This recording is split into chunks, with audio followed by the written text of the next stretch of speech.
ہر بچہ جو پیدا ہوتا ہے وہ کچھ سماجی اور آرتھک حالات سے ضرور اثر انداز ہوتا ہے، اور کچھ اپنے جذباتی ماحول سے بھی۔ اسی طرح اس کی تربیت ہوتی ہے۔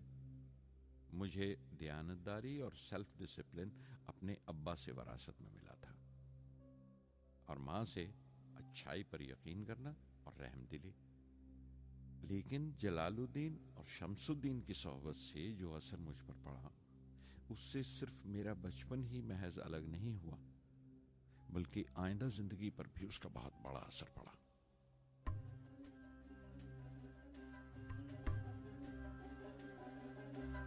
தந்தை மகற்கு ஆற்றும் நன்றி அபயத்து முந்தி இருப்பச்செயல்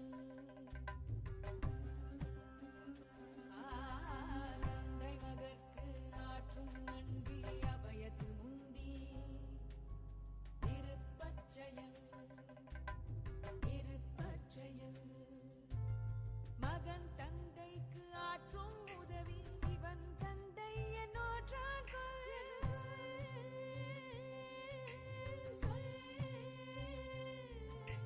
மகன் தந்தைக்கு ஆற்றும் உதவி இவன் தந்தை என்னோற்றான் எனும் சொல்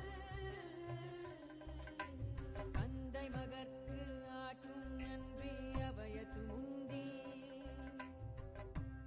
இருப்பச்செயல்۔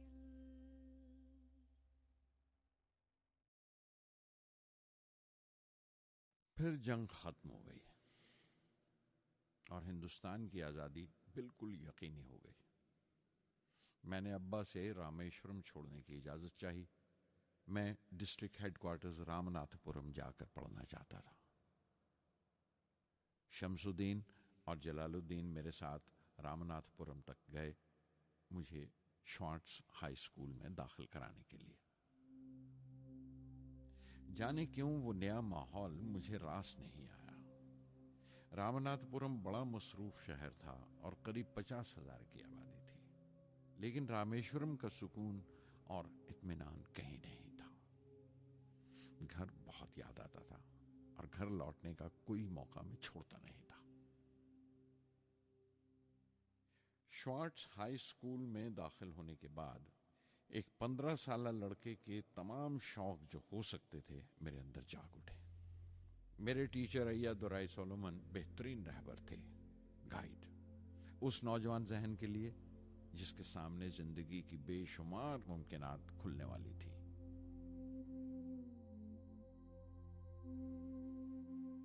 رامناتھ پورم کے اس عرصہ قیام میں ان سے میرا رشتہ استاد شاگرد یا گرو ششیہ سے بھی آگے نکل گیا۔ ایا دورائی کہا کرتے تھے، زندگی کامیاب ہونے اور نتیجے حاصل کرنے کے لیے 3 طاقتوں پر قابو پانا بہت ضروری ہے: خواہش، یقین اور امید۔ ایا دورائی سولومن جو بعد میں ریورنڈ ہو گئے کہا کرتے تھے، اس سے پہلے کہ میں چاہوں کچھ ہو جائے، یہ ضروری ہے کہ میرے اندر اس کی پوری شدت سے خواہش ہو اور یقین ہو کہ وہ ہوگا۔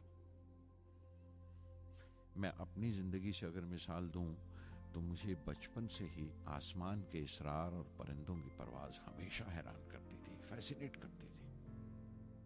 سمندر میں کونجوں اور بگلوں کو اونچی اڑانے لگاتے دیکھتا تھا تو اڑنے کو جی کرتا تھا۔ میں ایک سادہ لوگ گاؤں ہی کا لڑکا تو تھا، لیکن مجھے یقین تھا کہ ایک دن میں ضرور ان کونجوں کی طرح بلند اڑانے لگاؤں گا، بلندی پر پرواز کروں گا۔ اور حقیقت یہ ہے کہ رامیشورم سے اڑنے والا میں پہلا لڑکا تھا۔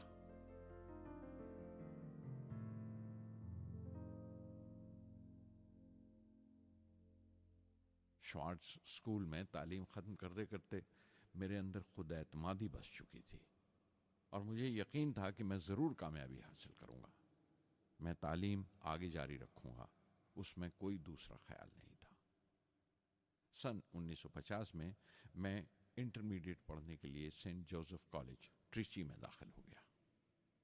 جب بی ایس سی ڈگری کے لیے میں نے سینٹ جوزف کالج میں داخلہ لیا تو ہائر ایجوکیشن کے معنی صرف اتنے ہی جانتا تھا، یہ نہیں جانتا تھا کہ ہائر ایجوکیشن کے لیے کچھ اور بھی ہو سکتا ہے، نہ یہ جانتا تھا کہ سائنس پڑھ کے فیوچر کے لیے اور کیا موقع حاصل ہو سکتے ہیں۔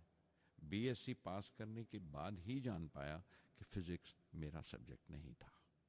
اپنے خواب کو پورا کرنے کے لیے مجھے انجینئرنگ میں جانا چاہیے تھا۔ پتہ نہیں کیوں کچھ لوگوں کا ایسا خیال ہے کہ سائنس آدمی کو خدا سے منکر کر دیتی ہے، لیکن میرے لیے تو سائنس اعتماد، وشواس اور روحانی تسکین کی وجہ رہی ہے۔ کسی طرح میں ایم آئی ٹی یعنی مدراس انسٹیٹیوٹ آف ٹیکنالوجی کے امیدواروں کی لسٹ میں تو آ گیا، لیکن اس کا داخلہ بہت مہنگا تھا۔ کم سے کم 1000 روپے کی ضرورت تھی اور میرے ابا کے پاس اتنے روپے نہیں تھے۔ اس وقت میری اکا، میری آپا زہرا نے اپنے سونے کے کڑے اور چین بیچ کر میری فیس کا انتظام کیا۔ مجھ پر اس کی امید اور یقین دیکھ کر میں پسیج گیا۔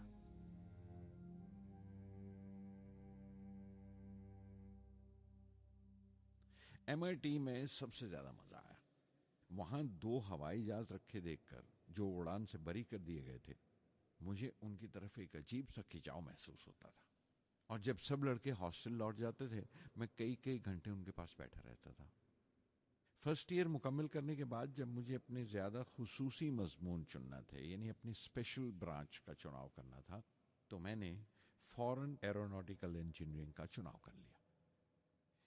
ایم آئی ٹی کی تعلیم کے دوران مجھے 3 ٹیچرز نے بہت متاثر کیا: پروفیسر اسپونڈر، professor K A V Pandalai, professor Narasinga Rao.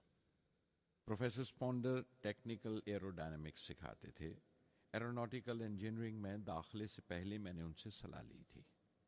انہوں نے سمجھایا تھا کہ مجھے مستقبل کا فیصلہ کرنے سے پہلے مستقبل کی ممکنات کے بارے میں نہیں سوچنا چاہیے، بلکہ سوچنا چاہیے ایک اچھی بنیاد کے لیے اور اپنے رجحان اور اشتیاق کے بارے میں کہ اس میں کتنی شدت ہے، میرے ایپٹیچیوڈز اور ایسپریشن میں کتنی انٹینسٹی ہے۔ میں خود بھی ہونے والے انجینئرنگ اسٹوڈنٹس سے کہنا چاہتا ہوں کہ جب وہ اپنا اسپیشلائزیشن کا چناؤ کریں تو یہ دیکھیں کہ ان میں کتنا شوق ہے، کتنا اتساہ ہے اور لگن ہے اس شعبے میں جانے کے لیے۔ پروفیسر کے اے وی پنڈلئی نے مجھے ایرو اسٹرکچر ڈیزائن سکھایا اور اس کا تجزیہ بھی، وشلیشن، انالیسس بھی۔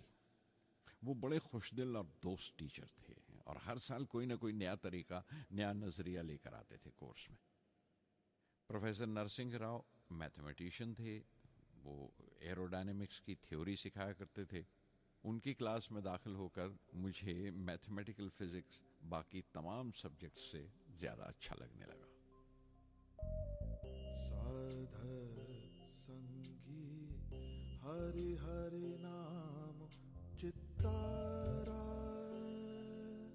چتارا سادھ سنگی ہری ہری نام چتارا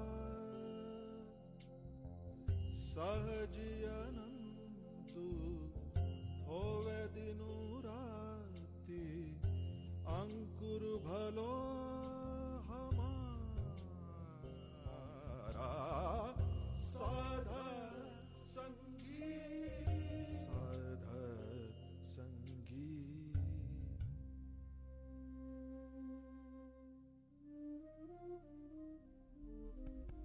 گرو پورا بھیٹیو بڑ بھاگی، گرو پورا بھیٹیو بڑ بھاگی، جاکو انتو نہ پاراوارا انتو نہ پاراوارا نانک سرنی گہی